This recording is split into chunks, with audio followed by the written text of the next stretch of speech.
Bonjour tout le monde, chevalier futur chevalier du Zodiaque. Je profite de ce temps magnifique pour introduire ma nouvelle vidéo qui va s'intituler Mon Cosmos versus les femmes, où je vais traiter des femmes dans l'univers de Senseiya. Et il y en a beaucoup de choses à dire. Ouais, beaucoup. Allez, je vous donne rendez-vous au sanctuaire pour la suite.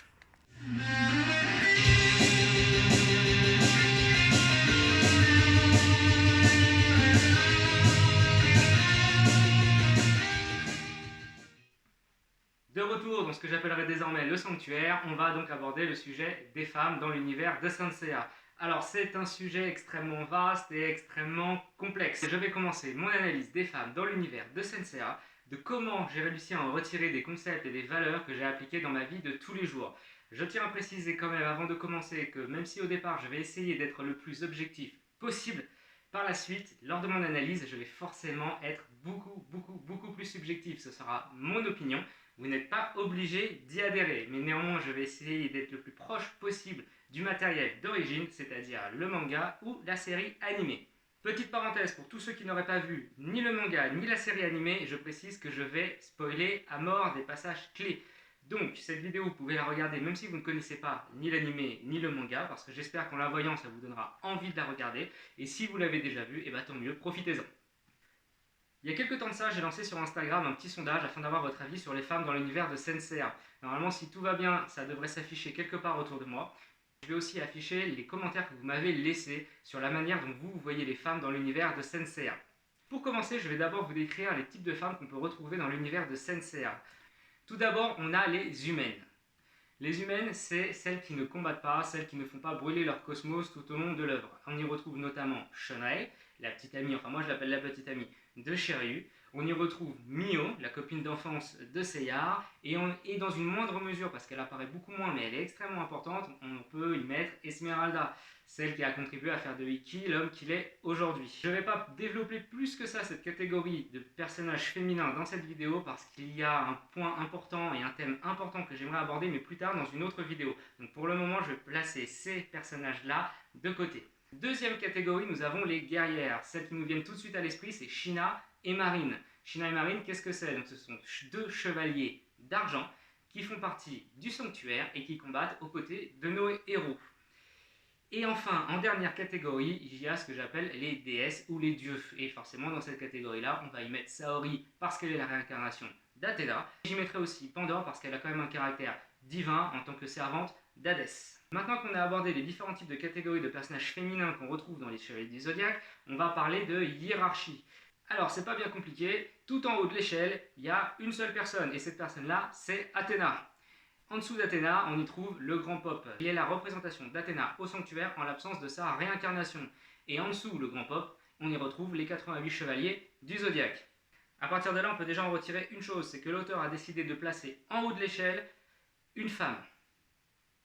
Donc maintenant qu'on a parlé des différentes catégories de femmes dans l'univers de Senseiya et qu'on a posé les bases de la hiérarchie dans les chevaliers du Zodiaque, je vais commencer mon analyse. Et pour ça, je me suis assis parce qu'apparemment c'est un sujet casse-gueule. Donc je vais éviter de me faire mal et pour ça, je m'assois directement. Je démarre cette analyse directement en attaquant les sujets les plus sensibles et les sujets qui font le plus parler et le plus polémiquer au sujet des femmes dans l'univers de Senseiya. Il y a notamment deux choses qui reviennent assez régulièrement, deux faits qui reviennent assez régulièrement lorsque l'on parle de Senseiya. Le premier, c'est le port du masque. Alors oui, on a tous remarqué que Shina et Marine portaient un masque. Et je vais donc expliquer selon moi pourquoi elles portent un masque et pourquoi ce n'est pas sexiste. Alors, je ne suis pas scénariste et je ne suis pas dans la tête de Masami Kurumada, donc je ne sais pas réellement ce qu'il a voulu faire. Mais ce que j'imagine, c'est qu'il a à mon avis voulu créer une espèce de suspense. En effet, pour les personnes qui ont vu l'œuvre, si Marine avait été à visage découvert dès le départ, est-ce qu'on se serait posé la question tout au long de l'aventure de savoir si elle était oui ou non la sœur de Seiya? Eh ben non. Donc forcément, on lui met un masque. Si tu mets un masque à Marine, eh ben tu mets un masque à Shina. Quelque part, t'as pas vraiment le choix. Et autour, tu essayes de broder une histoire plus ou moins cohérente sur pourquoi les personnages portent un masque. Et là, je peux vous garantir que Masami Kurumada n'a pas fait les choses à moitié et que son histoire est très cohérente. Souvenez-vous, les Chevaliers du Zodiaque exercent au sanctuaire et le sanctuaire est situé en Grèce. On peut qualifier le sanctuaire d'ordre multimillénaire, quasiment impénétrable, qui répond certainement à des lois et des coutumes qui, je suis d'accord, sont certainement des lois et des coutumes archaïques. Et dans cet univers plein de vieillesse, plein d'archaïsmes, eh bien les femmes arrivent à exister. Imaginez simplement qu'en réalité, elles se sont battues pour avoir le droit d'être chevaliers et que c'est déjà une grande avancée qu'elles puissent combattre aux côtés de nos héros. L'idée, c'est que finalement, c'est un petit peu comme aujourd'hui. On y va petit à petit pour faire accepter, faire rentrer de nouvelles coutumes, de nouvelles manières de penser dans la tête des gens. Et malheureusement, on ne peut pas y aller d'un coup. On est obligé d'y aller progressivement. Et bien, c'est ce qui s'est un peu passé dans l'univers de Senseiya. On parle du sanctuaire, un ordre quasi impénétrable et exclusivement pratiquement masculin, qui tire ses origines de la Grèce antique. Je ne suis pas un expert, mais il me semble qu'en Grèce antique, la femme n'avait pas énormément de droits. Et bien dans Senseiya, elles combattent quand même aux côtés de nos héros, au même titre que les hommes. Alors oui, elles doivent porter un masque. C'est vrai, mais ça reste cohérent avec l'univers de Senseiya. Et pour moi, ça reste quelque chose de progressiste. Ça nous montre qu'un ordre résolument fermé arrive à accepter de nouvelles choses. Vous le voyez dans Senseiya, le masque pour les femmes a une réelle importance. Il a une importance dans le scénario et il a aussi une importance dans l'univers de Senseiya par rapport à l'univers que Masami Kurumada a voulu créer. Parce qu'il a voulu créer quelque chose de cohérent. Donc voilà, ça c'est mon opinion sur le port du masque dans Senseiya. Maintenant, autre commentaire un petit peu polémique qu'on m'a soumis dernièrement, c'est que dans Senseiya, on ne trouve pas de personnage qui soit à la fois une guerrière, une bonne mère, ou une mère tout simplement, et une épouse. Et là, en fait, j'ai envie de te dire, mais c'est normal. C'est normal parce que Seyar, il a 13 ans, parce que Saori, au début de l'aventure, doit en avoir 12 ou 13, et que Shina et Marine ont à peu près 16 ans.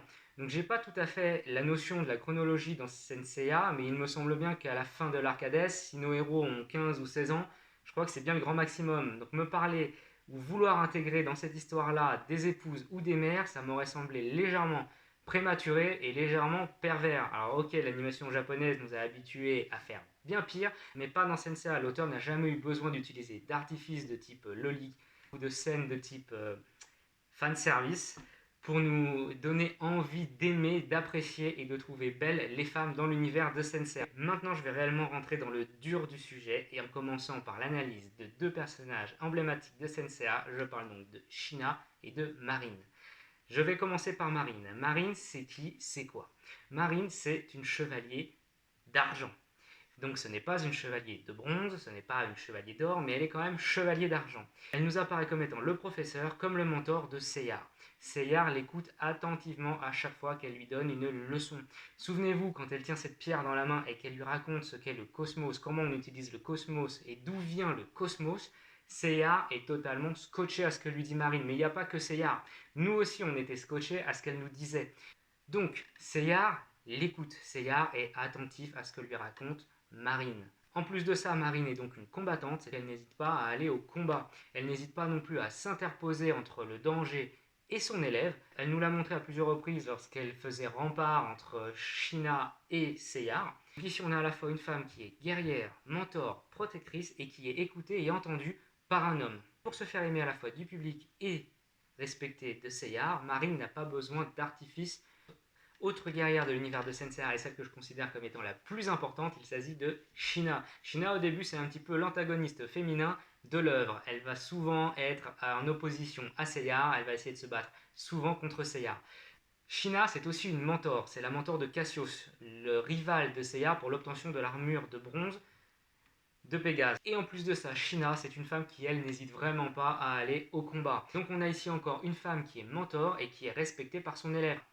Parce que Cassius éprouve énormément de respect pour Shina. Mais on remarque aussi dans l'œuvre qu'il n'y a pas que Cassius qui respecte Shina. Les autres chevaliers du sanctuaire respectent aussi énormément Shina par sa force, parce qu'elle est chevalier d'argent, et non pas parce qu'elle use de ses charmes ou d'artifices ou d'atouts féminins pour se faire respecter des hommes. Et plus le manga va avancer, plus l'œuvre animée va avancer, et plus on va découvrir un aspect profondément humain, tendre de son personnage. Elle va finir par développer des sentiments amoureux pour notre héros, Seyar, mais ça ne la rendra pas pour autant totalement mièvre, ou totalement insignifiante, ou totalement dépendante des hommes.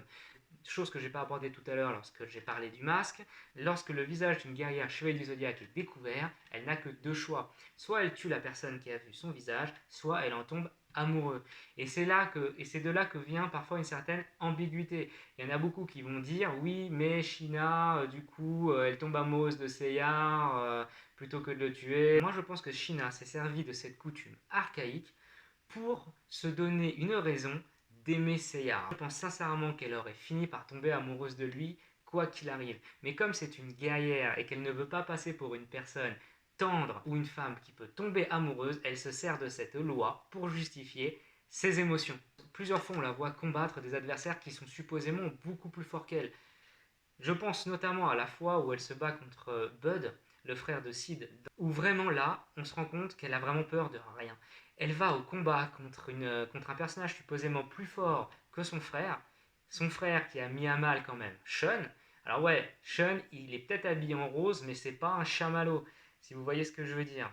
Et elle va au combat. Et comme je vous l'ai déjà répété précédemment, le plus important, c'est pas la finalité de l'action, mais la manière dont on l'a menée. Et là, ce qu'on remarque, c'est que Shina, elle est courageuse, elle n'hésite pas à aller de l'avant et elle n'hésite pas à aller au combat. Donc on a une femme qui est mentor, on a une femme qui est guerrière, elle est courageuse, elle est téméraire et en même temps, elle a un côté tendre. Et ces deux personnages, Marine et Shina, elles sont d'autant plus de mérite qu'elles ne mettent pas en valeur des atouts féminins, comme on pourrait le voir dans certains mangas ou certains animés japonais, notamment dans la série animée, parce que Masami Kurumada, quoi qu'on en dise, a quand même un trait de crayon particulier qui ne met pas forcément en valeur les attributs physiques, que ce soit des personnages masculins que des personnages féminins. Mais dans la série animée, ces personnages-là attirent le regard. Marine, Shina, elles sont belles, tout simplement. Et même Athéna. Et elles n'ont pas besoin pour ça d'avoir des tenues extravagantes, d'avoir des poitrines volumineuses. Masami Kurumada n'a jamais eu à passer par ce type de scène pour nous faire apprécier ces personnages féminins. Donc dans Senseiya, les femmes sont belles, pas parce qu'elles sont belles physiquement, mais parce qu'elles véhiculent des valeurs. Maintenant, je vais parler de Saori, qui est l'incarnation d'Athéna dans les Chevaliers du Zodiaque. Alors Saori, je suis d'accord avec vous, au début de l'œuvre, elle est extrêmement agaçante. On le voit notamment dans des flashbacks où elle se sert du Chevalier de la Licorne, Jamu, comme d'un cheval, et il me semble bien qu'elle a un bâton et qu'elle le frappe avec. Elle n'a pas vraiment conscience encore de son destin et de sa destinée. On pourrait penser au premier abord que c'est une princesse en détresse, mais pas du tout. En dehors de l'arc du sanctuaire où il s'agit de sauver sa vie avant que ne sonnent les 12 coups de l'horloge, dans tous les autres arcs de Senseiya, que ce soit dans la série animée ou dans le manga, Athéna n'est pas le but à atteindre. Sauver Athéna n'est pas le but de nos chevaliers. C'est un des objectifs de nos chevaliers, mais ce n'est pas le but. Dans une de mes prochaines vidéos, je vous expliquerai ce qu'est la différence entre un but et un objectif.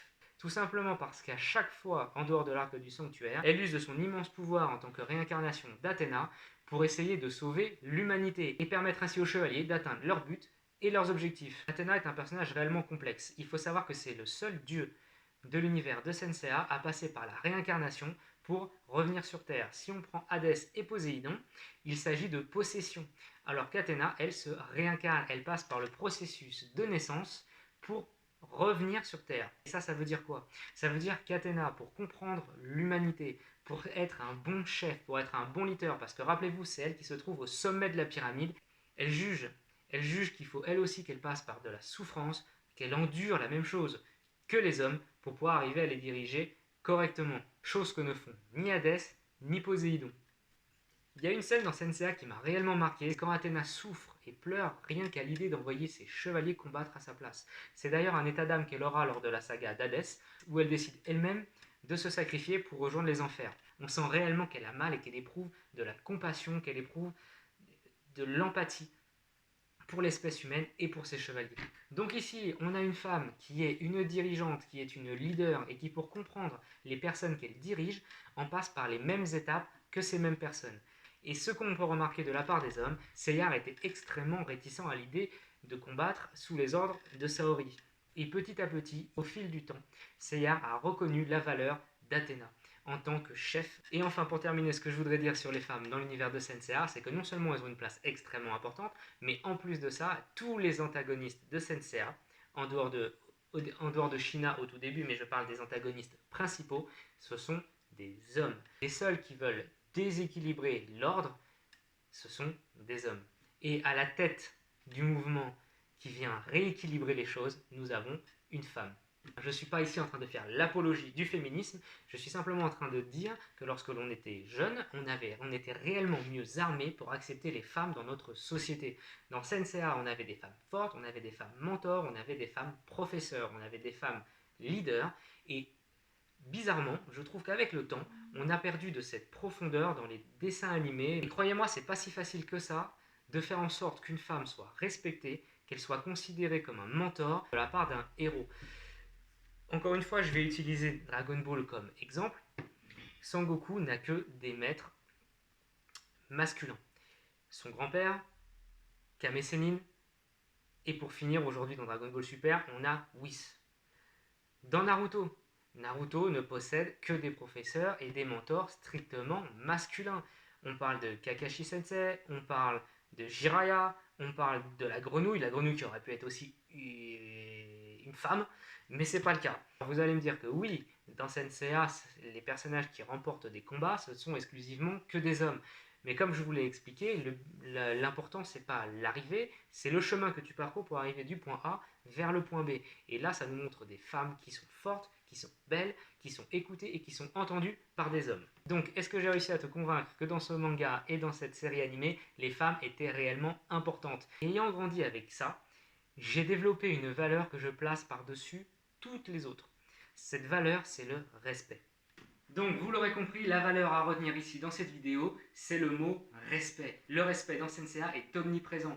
Les hommes respectent les femmes. Seiya respecte Marine, Cassius respecte Shina et l'ensemble des 88 chevaliers du Zodiac respectent Athéna. Et ce respect-là, moi, je l'utilise au quotidien, à la fois dans ma vie professionnelle et dans ma vie privée. Alors dans ma vie professionnelle, c'est pas compliqué, je travaille exclusivement, pratiquement qu'avec des femmes. Et qui plus est, dans une position hiérarchique supérieure. Eh bien, je n'ai jamais abusé de cette position. J'ai toujours considéré les personnes avec qui je travaillais avec énormément de respect. Et à aucun moment, il m'est jamais venu à l'esprit de considérer les personnes avec qui je travaille comme autre chose que des êtres humains à part entière, comme des êtres qui sont mon égal. Même s'il y a un rapport hiérarchique clair et défini, ce sont clairement pour moi des personnes qui sont mon équivalent, que je respecte comme je respecterais n'importe quel homme ou n'importe quelle personne sur cette planète d'ailleurs. Et c'est un principe que j'applique depuis toujours. C'est pourquoi j'ai eu très peu de conflits avec la gente féminine. Parce que dans mes propos, dans ma manière de me comporter, dans la manière que j'ai de m'adresser à elle, j'ai toujours du respect. Et le respect, c'est vraiment aujourd'hui, je pense, le nerf de la guerre dans le combat que les femmes mènent. Et c'est en passant par le respect qu'on arrivera à obtenir l'égalité entre les hommes et les femmes. Lorsqu'on arrêtera de considérer la femme comme un être faible, comme un être qui ne peut pas arriver à faire la même chose que nous, les hommes, il y aura donc toujours ce déséquilibre entre les différentes parties. L'équilibre, si vous avez lu mon livre, c'est quelque chose d'extrêmement important, c'est une notion qui revient constamment. L'équilibre est primordial. Maintenant, je vais vous parler un petit peu de ma vie personnelle, de comment j'ai appliqué ce respect tout au long de ma vie. Alors, je ne suis pas un grand spécialiste des femmes en général, je vais être totalement honnête. Pour la simple et bonne raison que la relation la plus longue que j'ai entretenue avec une femme a duré pratiquement 17 ans. J'ai 34 ans, donc je vous laisse faire un léger calcul dans votre tête et vous allez comprendre que du coup je manque très certainement d'expérience en ce qui concerne l'approche des femmes, disons d'une manière un petit peu plus séducteur. Et donc là où je veux en venir, puisque je prône le respect à tout prix, c'est donc un défi pour moi de m'adresser aujourd'hui à des femmes en ayant ce côté séducteur, chose que je n'ai jamais eu à faire. Je reste persuadé qu'avec une approche respectueuse, il est possible d'engager la conversation avec n'importe qui, n'importe quand. Et c'est ce que je vais essayer de vous démontrer. A la base, je voulais sortir à l'extérieur et faire un peu de micro-trottoir ou même de la séduction de rue, sachant que je ne suis réellement pas un spécialiste. Malheureusement, j'ai commandé du matériel pour le faire et il n'est pas encore arrivé. Mais je vais le faire et je posterai donc un petit peu plus tard une vidéo. Je vous prouverai à la fin de ce défi que sans être une gravure de mode ou un monstre de charisme, il est possible d'aborder les femmes et d'obtenir pourquoi pas leur numéro de téléphone. Il est possible que je me prenne que des vestes, il est possible aussi que à la fin de cette journée-là, je sois totalement dégoûté. On le verra bien ensemble. Donc vous l'aurez compris, ça risque d'être marrant. Donc voilà, cette deuxième vidéo des défis du Cosmos est terminée. J'espère que ça vous aura plu et que ça vous aura donné envie de redécouvrir le manga ou la série animée Les Chevaliers du Zodiaque. Et encore plus important pour ceux qui auraient la même vision que moi et qui connaissent aussi très bien l'œuvre, que ça vous aura donné envie de la partager et de la faire découvrir à une génération qui ne la connaît pas forcément. Et on pourrait penser que c'est une vidéo à destination principalement des hommes. Oui, parce que j'essaye de leur faire comprendre, j'essaye de vous faire comprendre que le respect est une chose vraiment qui manque aujourd'hui dans notre monde actuel. Plus on va manquer de respect aux femmes et moins on pourra les aborder. C'est pas compliqué, plus les femmes en auront marre et moins on arrivera à les approcher. Imaginez simplement, on va sortir dans la rue, on va te dire salut, ça va, et on va se prendre un météore de Pégase en pleine poire, avant même qu'on ait eu le temps d'aligner 2 mots. Parce qu'elles en auront marre de se faire alpaguer et de se faire traiter comme de simples bouts de viande. Je veux aussi démontrer et je veux aussi vous dire à vous les femmes de surtout de ne pas vous sous-estimer. Le titre du chapitre concernant les femmes dans mon livre Agir et penser comme un chevalier du zodiaque s'intitule « Un chevalier du zodiaque ne doit jamais sous-estimer la place des femmes dans ce monde ». Voilà, cette fois c'est réellement terminé, donc j'espère que ça vous a plu. Si ça vous a plu, n'hésitez pas à mettre un pouce vers le haut, et si ça ne vous a pas plu, n'hésitez pas à mettre un pouce vers le bas, mais si vous le faites, s'il vous plaît, mettez un commentaire et dites-moi pourquoi ça ne vous a pas plu. J'aimerais aussi avoir vos réactions et aussi votre vision, que ce soit de la femme en général et de la femme dans l'univers de Senseiya. N'hésitez pas non plus à aller vous abonner sur mon compte Instagram Les Défis du Cosmos, afin vous aussi de participer aux différents sondages que je vais poster. Voilà, c'est terminé, je vous dis à très bientôt, portez-vous bien et surtout, brûlez votre cosmos.